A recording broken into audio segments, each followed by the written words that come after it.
All right, let's go. If you're tired of not feeling fit, tired of just not having a focus, tired of just not having the financial resources that you deserve. This is the Living Podcast. I'm Jason Yarusi, the place you come to break the habits that no longer serve you so you can get the life you truly desire. Today, we're talking about being a business owner, right?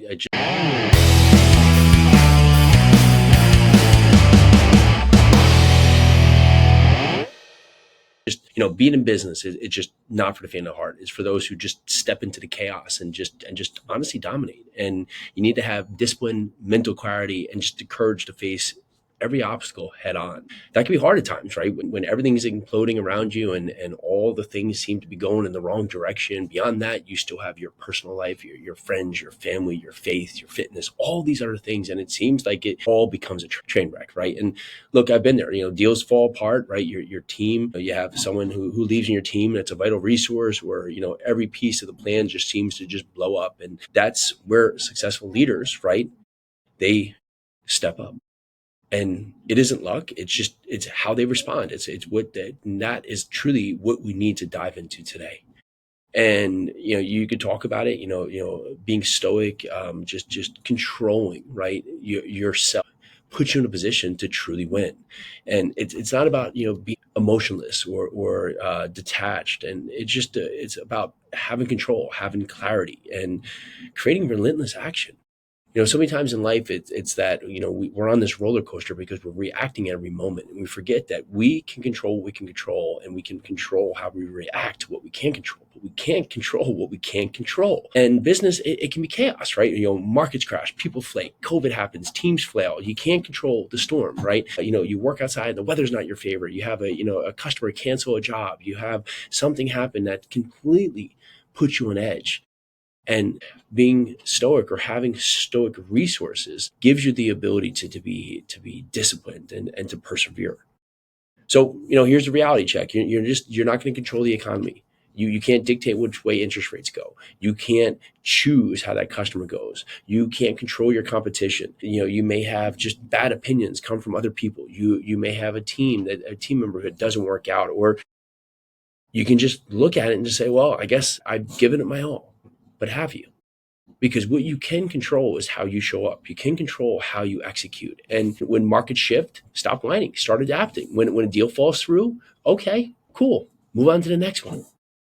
It is never about the past. It's about how you show up in the now and how you create the next evolution of where you're going. So for me, when I was scaling in real estate, there was moments, there was external factors, right? We had on the tail end when we were really pushing our business, COVID happened, right? We didn't know what was going to happen. There was talks that all of our buildings were going to be vacant. Nobody would be able to pay rent, right? There was a lot of fear, a lot of uncertainty. Now we've had massive run up in interest rates. We've had tenant turnover. We've had all these things that could potentially threaten us and derail us. And if you look at that and you ask yourself, wow, if I just focus on every moment, right? Well, it's going to be a roller coaster because at every second, there's something that's going to just knock me down, put me back, set me off the path that I'm on. And if you look at that, you say, well, how can I learn to just focus on the evolution of where I'm going? And it can be difficult, right? But you can't react to everything because many times our expectations don't meet reality because we're reacting in the now instead of focusing on where we're going, and understand the path to get there has ups and it has downs. The truth is, the world doesn't owe us anything. It doesn't owe us a damn thing. And events they're not truly good or bad. They're just events in the day. And it's our perception, right? It's our ideology of just how that event actually should have been that puts us in this way to just feel lacking, feel lost, feel out of control. Think about it. You get a bad review. It's feedback, right? You can look at it and say, okay, well, that sucked, but was there any truth to that? We've had that in our HVAC businesses. We've had that with past employees. I've seen that on properties, and sometimes there's no truth to it, right? Someone's just having a bad day. You lose a client. Okay, is there something that we can do to improve our processes going forward, right? You don't get that project, right? Or you don't, you get beat out on trying to acquire a property. Okay, what can we learn from our due diligence, from our analysis, right? Was there something that we could have done differently? Was our negotiation flawed in some capacity, right? We lost a huge property that we were going after, right? And instead of sulking, it just, okay, cool. There was another buyer who was positioned in a better way that had the opportunity to come up too. And they also want to buy us, right? Like it's not like we're on an island doing things in a silo where we just get to choose all of the things we want. That's competition, right? The world grows in competition. We all get better on competition. If there was no competition and competition as a word didn't exist, everyone would be lazy. Everyone would not accomplish anything because there'd be no reason to go out there and to really improve. And so you have to create competition. If you don't have competition in others, you have to create competition within yourself. And that starts today. And with that, you have to think it's that when times get tough, most people freeze. And that's not you. You come to Live 100 to learn how to face adversity and push through it. And it can't be you sitting on the sidelines. So if you're not leading, well, then who's going to lead? Who's going to step up to the plate? Who's going to do the work when the work needs to be done? Who's going to face the struggles and understand this is a path forward for us to improve and act with integrity? Courage is making the hard calls. Discipline means sticking to your values when it's just tempting to cut corners. So, when we were building our next business here, there was moments where we could just cut costs and they could have just given us short-term gains. But if we're going to build something that's going to be truly transformational, it's going to really create something that's just valuable beyond means, not only for myself, my family, for others around us. Are the short gains going to be all we want?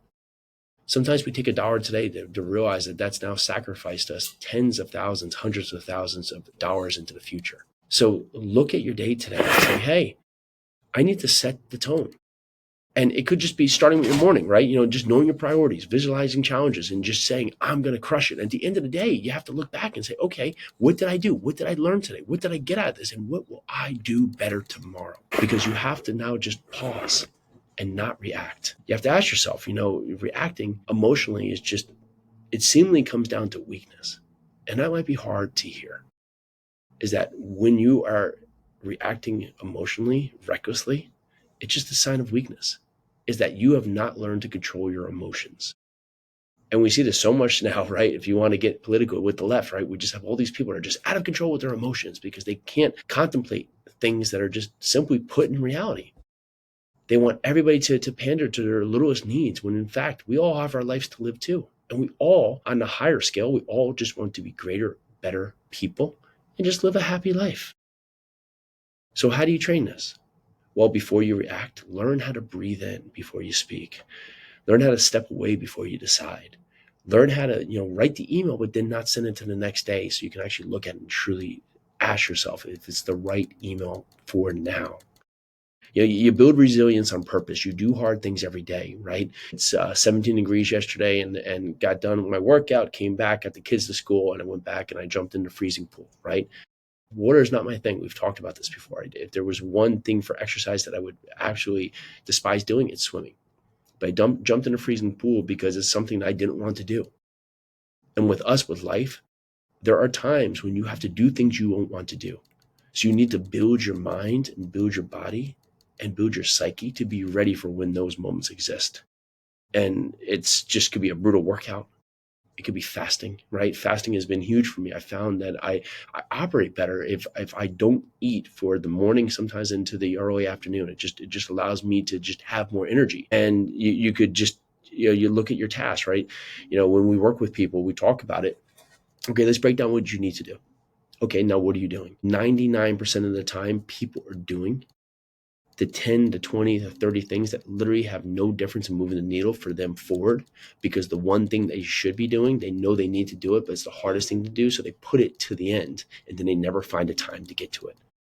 So it's time to set priorities straight. It's time to surround yourself with accountability. And if you don't have an accountability circle, be your own accountability circle, or find a Facebook group, or go to join a mastermind, or come, listen here, more to Live 100 podcasts. We will keep you accountable. So to recap, you control what you can, but you have to limit your reaction that's emotional and that's reckless to what you can't. You need to shift your perception to understand that things that are not in your favor, things that are bad, things that are unwanted are going to happen, but you can learn from them and you can grow through them. And you have to go and capitalize with relentless, disciplined action. All right, so starting tomorrow, I want you to look at a challenge and I want you to handle it in a way that you can look back at and be proud of. I want you to look at a challenge. I want you to step outside and not complain. Don't react. Control your response. And at that point, that's when everything changes. All right. So I'm Jason Yarusi. This is the Live 100 podcast. We come here to break the habits that no longer serve you. And it starts with you each and every day. And we have this free assessment at jasonyarusi.com. You can go over there, answer a few questions. It just tells you where your starting line is, right? So you can get a true base of how you're showing up in the morning. All right, so if this is valuable, please go down there and leave us, a rating and review. Honestly, if you hate it, fine. Go leave us a rating and review. But honestly, give us a detailed rating and review so we can take that and improve ourselves. All right, that's what we got today. Let's do this.